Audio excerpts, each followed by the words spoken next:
نیکی کی حمایت کرنی ہے، خیر کی حمایتی بننا ہے، یہ اصول رسول اللہ صلی اللہ علیہ وسلم نے صحابہ کرام کو سمجھا۔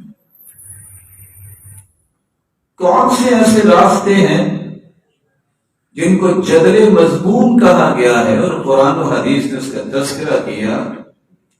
اللہ تعالیٰ کے پیغمبر نے صرف یہ نہیں کہا کہ بس جھگڑا نہیں کرنا، اس کی ساری کی ساری کیفیات سمجھائی ہیں۔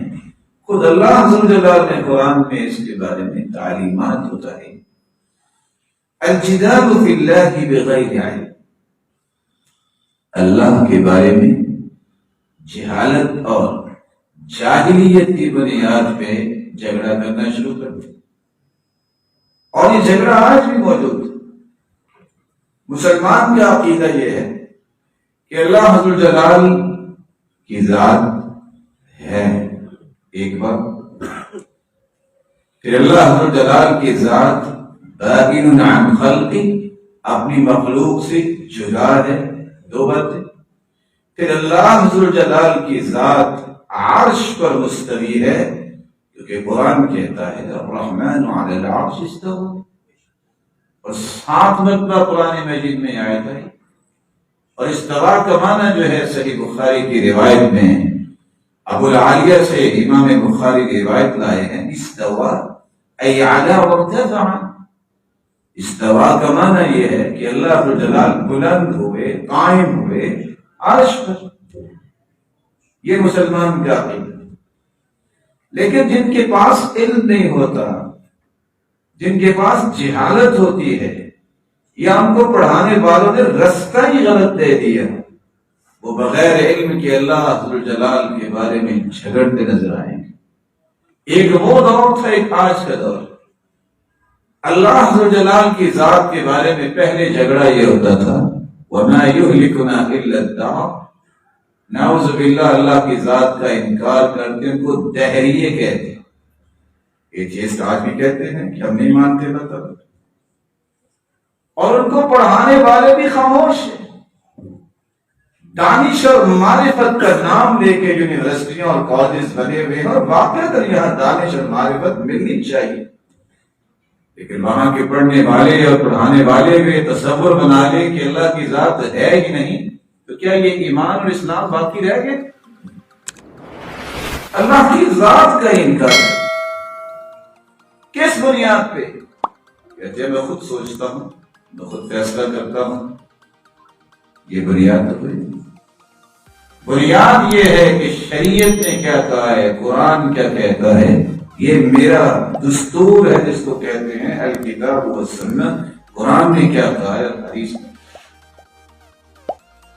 دوسرا گروہ اٹھا اور کہنے لگا ہاں اللہ کی ذات تو ہے، لیکن نعوذ باللہ من ذالک وہ آدم کی شکل و صورت میں تھی، اس لیے فرشتوں نے آدم کو سجدہ کیا۔ حقیقت میں وہ آدم کو نہیں، اللہ کو سجدہ کیا۔ یہ سبحان اللہ کہنے کی بات نہیں ہے، اس میں اعوذ باللہ کہنے کی بات ہے کہ آدم میں اللہ تعالیٰ کیسے آئے۔ آج بڑے بڑے نام جو ہیں وہ بولے جاتے ہیں، آپ نے شاید مثنوی رومی کا نام سنا ہوگا، تو انہوں نے یہی نظریہ بیان کیا۔ ایک تیسرا گروہ اٹھا، کوئی دلیل نہیں ہے قرآن و سنت کی، نے کہا کہ ہاں اللہ کی ذات کو ہم مانتے ہیں، لیکن وہ محمد مصطفیٰ کی صورت میں مدینہ اتر آئے تھے، والعیاذ باللہ۔ آپ دیوان فرید کو کھولیں گے کچھ لکھا۔ ایک چوتھا گروہ سامنے آیا، وہ کہنے لگا کہ اللہ ذو الجلال کی ذات کو تو مانتے ہیں، لیکن وہ بندے کے دل میں رہتا ہے۔ قرآن و سنت کی تو اس کی کوئی دلیل نہیں۔ آپ نے نام سنا ہوگا مہاجر مکی کا، یہی نظریہ پیش ہے۔ اور تعصب کی بات یہ ہے کہ 5واں نظریہ بھی دنیا میں آیا، جس کو آج بڑی عزت دی جا رہی ہے، اور سوچتا نہیں ہے کہ میں کیا کہہ رہا ہوں۔ وحدت الوجود اور وحدت الشہود کی بات کرنے والے کہ تمہیں جو بھی نظر آتا ہے نعوذ باللہ یہ اللہ ہی، نہ قرآن مجید کی دلائل کا خیال، نہ احادیث کا خیال، نہ اللہ ذو جلال کی عزت و احترام کا خیال. ان کے قوم کو اگر کھولا جائے تو نعوذ باللہ یہ پنکھا ہے، یہ ہر چیز ہے، نعوذ باللہ اس کو بھی اللہ اور رب ماننا پڑے. اور اسی لیے نام تو آپ نے سنا ہوگا اپنے عربی کا. یہی بات ہے کہ وہ کہا کرتے تھے ان کے چاہنے والے، وَمَا الْكَلْبُ وَالْخِنْزِيرُ إِلَّا إِلَٰهُنَا. وہ کہتا تھا کہ کتا بھی نعوذ باللہ میرے لیے رب ہے، اور خنزیر بھی، کیونکہ اس میں انوار الہیہ مجھے نظر. نام منصور حلاج کا بھی سنا ہوگا جو کہتا تھا مَا فِي جُبَّتِي إِلَّا اللَّهُ، میرے جبے میں اللہ رہتا ہے. جس کو پھانسی پہ چڑھا دیا گیا اور لوگ کہتے ہیں کہ یہ شہید ہو گیا.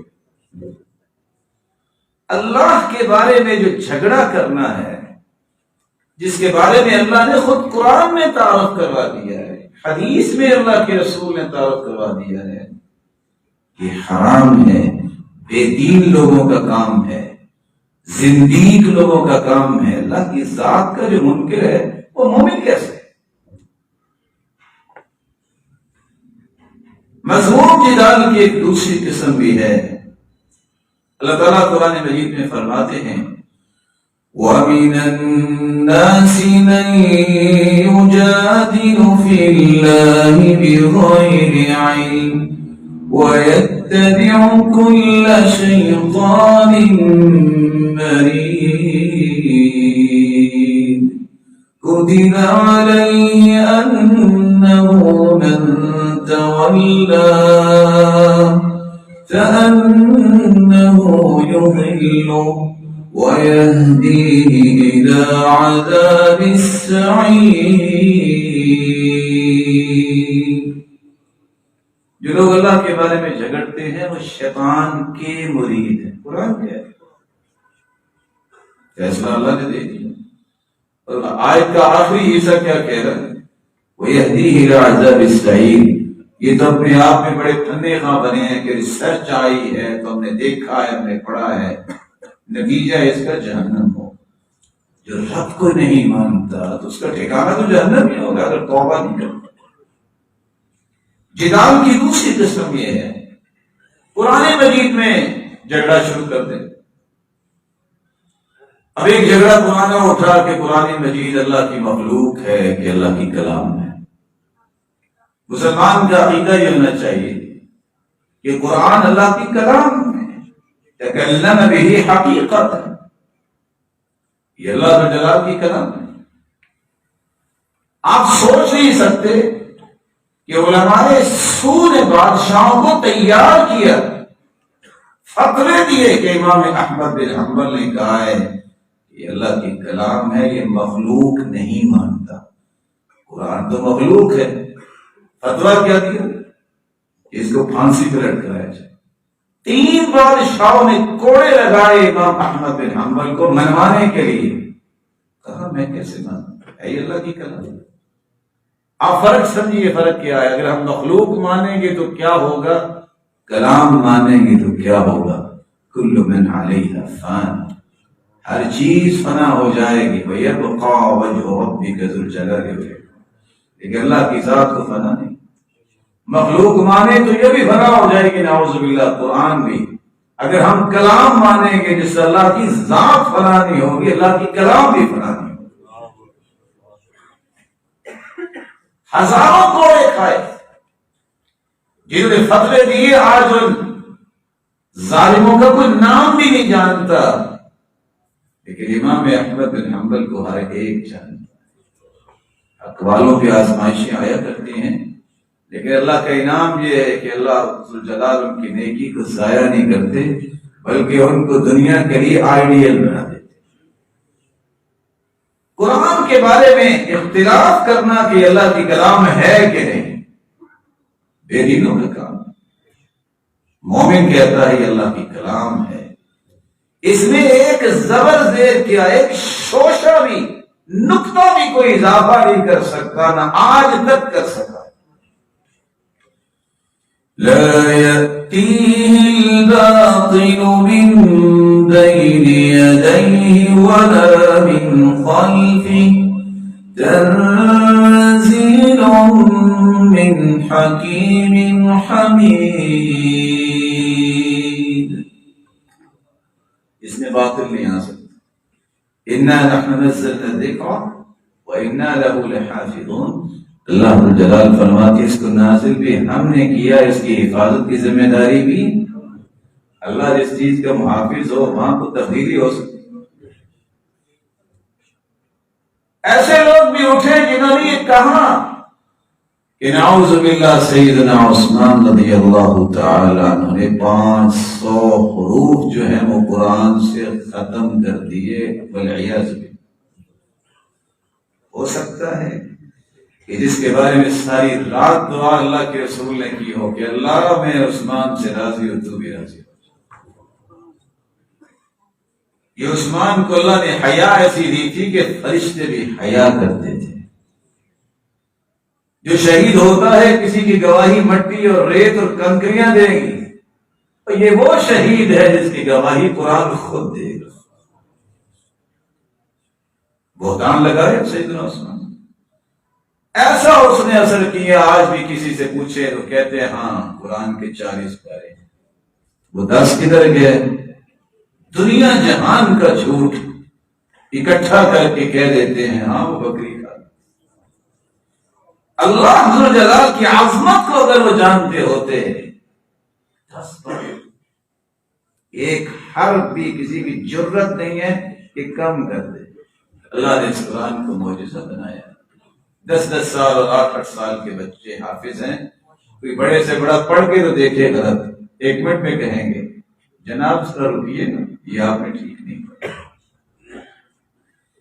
ایک تیسرا گروہ اٹھا، اللہ تعالیٰ نے اس قرآن کو چونکہ قیامت تک کے لیے دستور بنایا، آئین بنایا، تو پھر پوری کائنات کا خیال میں رکھا۔ اس کو 7 حروف میں نازل کیا اللہ سبحانہ وتعالی۔ صحیح بخاری مسلم کیا، رسول اللہ صلی اللہ علیہ وسلم کی متعدد روایات ہیں کہ انزل القرآن وعلی 7 احرف، قرآن کو 7 حروف میں اتارا گیا۔ آج آپ دیکھتے ہیں کہ قرآن کرام کس طرح قراءات میں پڑھتے ہیں۔ پڑھا لکھا طبقہ، وہ لوگ جن کو اللہ ذو جلال نے عنایت سے نوازا، مستشرقین اور کافروں کی باتوں سے متاثر ہو کے وہ بھی کہنے لگ گئے یہ تو قرآن نہیں، اور حالات یہاں تک پہنچے یہ تو سیدنا عثمان نے حذف کر دیا۔ ذرا سوچئے، جو لوگ اللہ کے رسول کے صحابہ کو گالی دیتے ہیں، نعوذ باللہ خائن کہتے ہیں، کیا تم ان سے متاثر ہو گیا؟ کسی کی ضرورت ہے کہ ایک نقطہ بھی اضافہ کر دے؟ تو یہ قرآن کے بارے میں جھگڑنے والے جو ہیں، اللہ ذو جلال انہیں ہدایت دے۔ رسول اللہ صلی اللہ علیہ وسلم نے فرمایا نزل القرآن علی 7 احرف، قرآن تو 7 حروف میں نازل ہوا ہے۔ یہ آپ قرأت 17 کا نام سنتے ہیں، اللہ نے نازل کیا ہے۔ اور ساتھ فرمایا المراء فی القرآن کفر 3 مرات، 3 مرتبہ فرمایا کہ قرآن میں جھگڑنا یہ کفر ہے۔ یہ تو کسی معمولی بات میں نہیں جھگڑ رہے۔ ساتھ یہ فرمایا فَمَا عَرَفْتُم مِّنْهُ فَاعْمَلُوا وَمَا جَهِلْتُم مِّنْهُ فَرُدُّوهُ إِلَىٰ عَالِمِهِ، جس چیز کا پتہ چل جائے عمل کر لو، جس کا پتہ نہ چلے تو عالم کی طرف رجوع کر لو۔ اہل فن سے پوچھئے آپ کا کیا کام ہے الرٹ اپ لگانا؟ جب آپ کو توفیق نہیں ملی کہ قرآن کے بارے میں کچھ پڑھ لیں تو انکار کرنے میں تصرف کی کیا ضرورت ہے کہ یہ ہے ہی نہیں؟ رسول اللہ صلی اللہ علیہ وآلہ وسلم نے راستہ بھی دے دیا، اس بات کی سمجھ نہیں ہے تو جس کو سمجھے اس سے پوچھ لیں۔ رسول اللہ صلی اللہ علیہ وسلم کے اس فرمان کی روشنی میں اللہ جلال نے امت پر یہ فرض کیا ہے کہ قرآن کے بارے میں اپنا عقیدہ درست رکھے۔ یہ من معان ہم تک پہنچا ہے، ایک لفظ، ایک کلمہ، ایک جملہ بھی نہ زیادہ ہوا ہے نہ کم ہوا ہے، بلکہ علماء لکھتے ہیں جو شخص انکار کرتا ہے یہ کسی کا ذہن بن جائے کہ اس میں کسی جملے کا اضافہ ہوا ہے یا کمی ہوئی ہے یا کوئی کمی کر دے یا اضافہ کر دے، وہ کافر ہو جائے۔ سیدنا عمر رضی اللہ تعالیٰ عنہ، اللہ نے انہیں بڑی طاقت دی تھی۔ اللہ سچ کہا اللہ کے رسول نے، عمر تم جس راستے پہ چلتے ہو شیطان راستہ ہی چھوڑ جا۔ سیدنا عمر کو اطلاع ملی کہ ایک شخص ہے جس کا نام ہے صبیغ بن عیسل، تو یہ مدینے میں آیا اور ان کا کام یہ ہے کہ بس مشابہات میں گفتگو کریں، اچھا یہ کیا ہے، اچھا یہ کیا ہے۔ قرآن بالکل واضح، نہیں پتا تو پوچھ لو۔ بلبلا، افراتفری، لوگوں کو متنفر کرنا قرآن سے، حدیث سے، دین سے، ان کا علاج عمر نے کیا کیا؟ کہا بلاؤ اسے۔ بلایا گیا اور بلانے سے پہلے انہوں نے کھجور کے ڈنٹل تیار کیے ہوئے۔ فلما دخل علیہ، جب صبیغ آیا اور بیٹھ گیا، کہتے کون ہے تم؟ کون ہو تم؟ قال انا صبیغ، میں صبیغ ہوں۔ کہا میں عمر ہوں، اللہ کا بندہ۔ تم کہتے ہو کہ کلم اللہ موسیٰ تکلیما، کہ اللہ تعالیٰ نے موسیٰ علیہ السلام سے کلام کی، قرآن نے کہا، تم کہتے ہو کہ کلام نہیں کی۔ پھر سیدنا عمر نے وہ ڈنٹل اٹھایا، اس وقت تک نہیں چھوڑا اس کو، حتی ترکہ دبرا، جب تک اس کے سر اور منہ سے خون نہیں نکالا۔ ہاتھ اٹھا کے کہتا ہے امیر المؤمنین، جو دماغ میں خرابی سے نکل گیا بس کر۔ قرآن کا مسئلہ ہے، اللہ ذو جلال نے قرآن میں بیان کیا ہے۔ یہ موسیٰ علیہ السلام سے کلام ہو گئی، یہ اللہ کی کلام ہے۔ ابراہیم کو اللہ نے خلیل اللہ بنایا ہے، یعنی مسلمات میں بھی جو شک کرنے لگ جائے اس کا کیا علاج ہو؟ تو رسول اللہ صلی اللہ علیہ وآلہ وسلم کے صحابی نے علاج تو کر دیا۔ اللہ عز و جلال اس علاج سے پہلے دنیا کو سمجھ عطا فرمائے، اور خصوصاً ان لوگوں کو جن کو اللہ نے علم و معرفت سے نوازا ہے، وہ دشمنوں کی باتوں سے متاثر نہ ہو، وہ متاثر ہو تو قرآن سے اور حدیث سے۔ سیدنا عمر رضی اللہ تعالیٰ نے زیاد بن حدیر سے کہا، تمہیں پتا ہے اسلام بوڑھا کب ہوتا ہے؟ کہا نہیں۔ گاؤں سے بڑھاپے میں چلا جاتا ہے اسلام جب تین باتیں ہوتی ہیں۔ ذلت العالم، لوگ عالم سمجھ رہے ہوتے ہیں اور وہ دنیا کو دھوکہ دے رہا ہوتا ہے، غلط سمجھتا ہے۔ کس لیے؟ لوگ کہیں کہ میں بڑا پڑھا لکھا ہوں۔ پڑھائی کا معیار اور معیار یہ ہے کہ اس کی بات کتاب و سنت کے مطابق۔ ذلت العالم وجدال المنافق بالکتاب، جب ایک منافق آدمی کتاب کے ساتھ جھگڑا کرتا ہے اس وقت اسلام بڑھاپے میں چلا جاتا ہے۔ وحکم الائمۃ المضلین، گمراہ کر دینے والے حکمران جب قرآن کو چھوڑ کر اور حدیث کو چھوڑ کر منمانی کے فیصلے لاگو کریں گے، اسلام بڑھا ہو جائے گا۔ رسول اللہ صلی اللہ علیہ وسلم کے صحابی سیدنا عمر نے اس لیے کہا، انہ سیأتی ناس یجادلونکم بشبہات القرآن، لوگوں ایک وقت آئے گا لوگ شبہات پیش کریں گے، اچھا یہ بتاؤ یہ کیا، اچھا یہ بتاؤ یہ کیا۔ وہ یہ نہیں کہیں گے کہ میں نے کیا کیا ہے اور کرنا کیا ہے، اس بارے میں بھی کوئی توجہ نہیں۔ جب ایسی بات ہو جائے فخذوہ بالسنن، تو حدیث کے ساتھ ان کا مواخذہ کرنا۔ فإن أصحاب السنن أعلم بكتاب اللہ، جن کو قرآن کے ساتھ حدیث کا علم بھی ہے، یہ وہ لوگ ہیں جو صحیح رد کر سکیں گے، ان کے پاس دونوں مصدر ہیں اسلام کے جو اللہ کے رسول نے چھوڑے۔ ترکت فیکم امرین، میں دو چیزیں چھوڑ کے جا رہا ہوں، لن تضلوا ما تمسکتم بہما کتاب اللہ و سنت رسولی، کہ اللہ کی کتاب ہے اور اس کے رسول کی سنت، جب تک اس کو تھامے رکھو گے کبھی بھی گمراہ نہیں۔